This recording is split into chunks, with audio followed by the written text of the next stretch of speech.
सुप्रभात। मैं आप लोगों के सामने आज का विचार प्रस्तुत करने जा रहा हूँ जो इस प्रकार से धीरे धीरे ले मना दिल से सब कुछ हो माली सींचे सा गला ऋतु आए फल हो।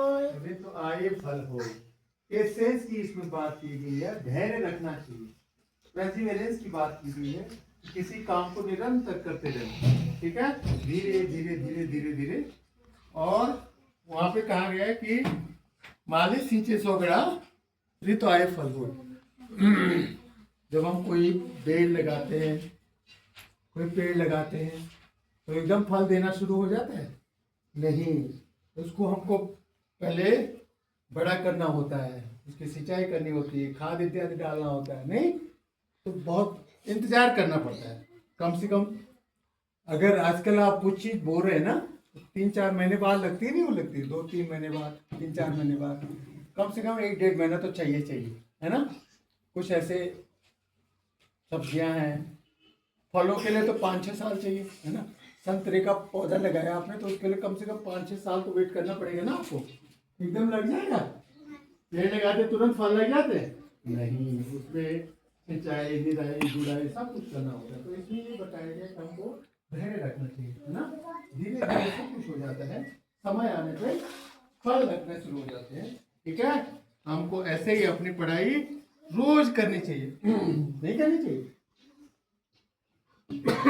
रोज थोड़ा थोड़ा करेंगे, एक दिन आपको बहुत सारा ज्ञान हो जाएगा।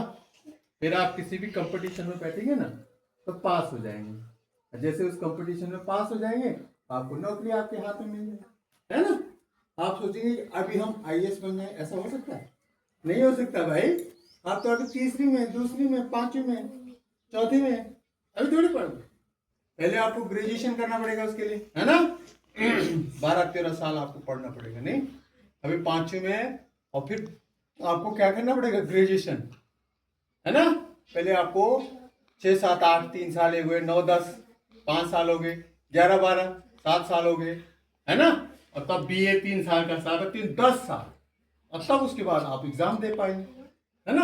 और एग्जाम के लिए भी आपको पूरे साल भर तैयारी करनी पड़ेगी, पूरे साल तैयारी करनी पड़ेगी ना। और तब आप आईएएस का एग्जाम देंगे और तब आप आईएएस बनेंगे, है ना। तो इतनी लंबी यात्रा है भाई, ऐसे थोड़ी कि अभी हो जाएगा सब कुछ, है ना। ऐसे उसका भी उदाहरण दिया उसने कि ऋतु आए फल हो। जब आपको वो पौधा, वो पेड़ जब बड़ा होगा तभी वो क्या का फल देगा, है ना। उससे पहले आपको उसकी सिंचाई, गुड़ाई, निराई, खाद, पानी, ये सब कुछ करना पड़ेगा ना समय समय से। ऐसे आपको पढ़ाई भी करनी पड़ेगी, धीरे धीरे धीरे धीरे धीरे। प्रत्येक क्लास की पढ़ाई बहुत अच्छे से करनी पड़ेगी। अच्छी निराई, गुड़ाई, सिंचाई करेंगे तो आपके फल भी अच्छे लगेंगे, है ना।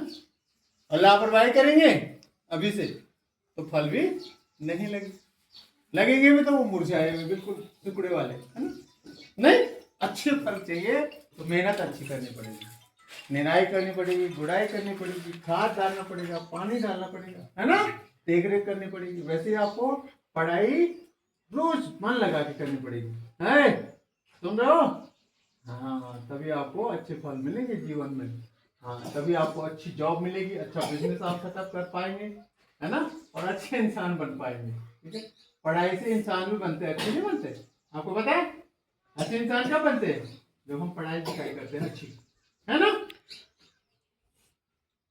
नहीं तो आप लोग सब गायों के साथ गए होते इस समय, कोई भैंस चरा रहा होता, कोई खच्चर चरा रहा होता, कोई गायों के साथ, कोई बकरियों के साथ गया होता, कोई घास के लिए गई होती, कोई घास के लिए गया होता। न होई राम कृपा बिन सुलभ न सोई। आहा, कितनी अच्छी बात कही है। देखो, सत सुधरे सत्संगति पावे पाई पारस परस कुघात सुहाई। कितनी अच्छी चौपाई है। क्या कहते हैं संत? क्या कहते हैं संत? देखो, संतों की वाणी है ये। तुलसीदास एक संत हुए, कबीरदास संत हुए, है ना। ये सब लोग क्या है? महापुरुष है, ठीक है। हम लोगों को एक दिशा देते हैं, हमको जीवन कैसा बनाना अपना। हमको क्या करते हैं? ये टॉर्च बैरियर का काम करते हैं। टॉर्च बैरियर जानते हो? जो दिशा सूचक होते हैं, दिशा हमको देते हैं, हमारा जीवन कैसा होना चाहिए, हमको कैसा जीवन है ना। हमको अपना व्यवहार, आचार व्यवहार कैसा रखना है, ये सब सिखाते हैं हमारे संत, और हमारे भारतवर्ष संतों की भूमि है, बहुत सारे संत हुए हैं, तो उनकी वाणी है, उसको ध्यान से देखना है कि बिना सत्संग विवेक न हो। विवेक की प्राप्ति कैसे होती है? जब हम सत्संग में जाते हैं। और राम कृपा बिन सुलभ न सोई, प्रभु की कृपा से वो ऐसा संभव नहीं होता है।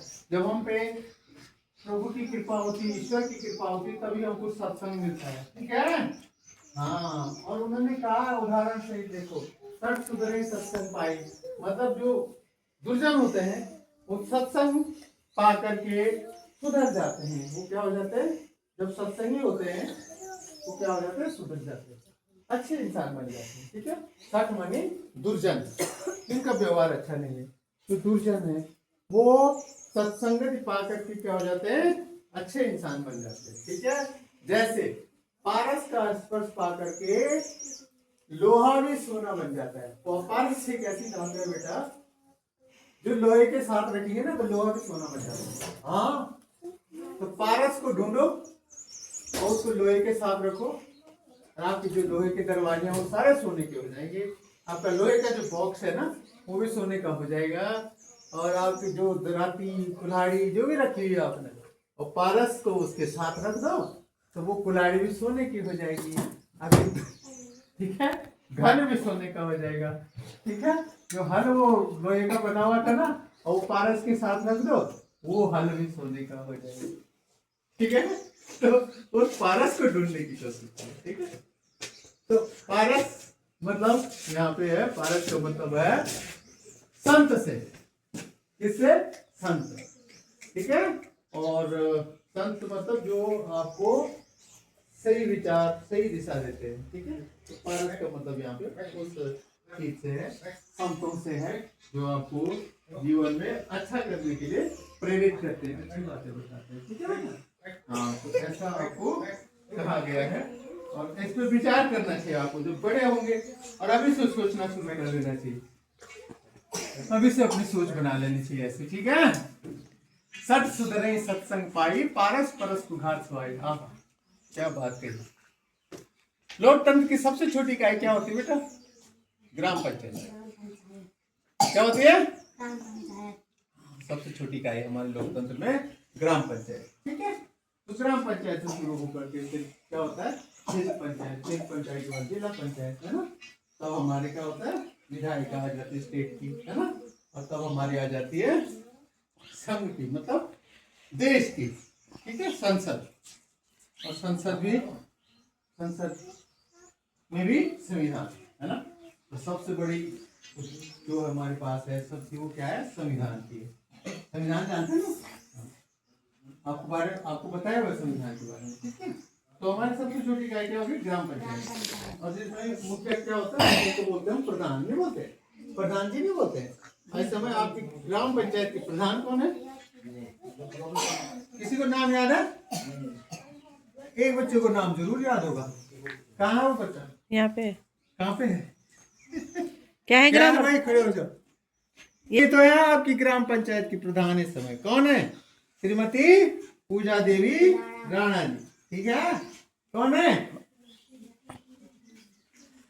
कौन है बेटा? हाँ, पूजा देवी राणा। देखा हुआ उनको आपने? हाँ। किसकी मम्मी है वो? विवाह की मम्मी। और वो बताई नहीं था, बताओ। Daily black board update 1980, 1980, 1980। Date कौन सी है बेटा? 23 मार्च 2026। डे है आज मंडे। मंडे देखो, MONDAY मंडे। पहली मंडे की स्पेलिंग याद होगी ना? हाँ, देख लो। ठीक है? अच्छा, आज का थॉट देखो, वहाँ पर क्या लिखा हुआ है? आज का विचार, दूसरों की मदद करना ही सबसे बड़ी पूजा है। बताओ, कितनी अच्छी बात बोली है ना? कर्म ही पूजा है, और दूसरों की मदद करना ही पूजा है। मदद करनी चाहिए, जो आपको लगे कि मदद करनी चाहिए, असहाय है और निःशक्त लोग हैं, तो उनकी मदद करनी चाहिए। आपको अपने से छोटों की मदद करनी चाहिए, अपने से बराबरों की मदद करनी चाहिए, अपने से बड़ों की मदद करनी चाहिए, यानी सबकी मदद करनी, तो वही पूजा बन जाएगी। ठीक है?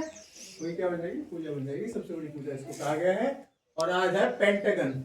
वर्ड क्या है? Pentagon. Today's word is pentagon. Pentagon माने पंचभुज। पंचभुज ही बोलते हैं इसको संस्कृत में। 5 भुजाओं वाली खिचड़ी आज। 5 भुजाओं से घिरी हुई बंद आकृति।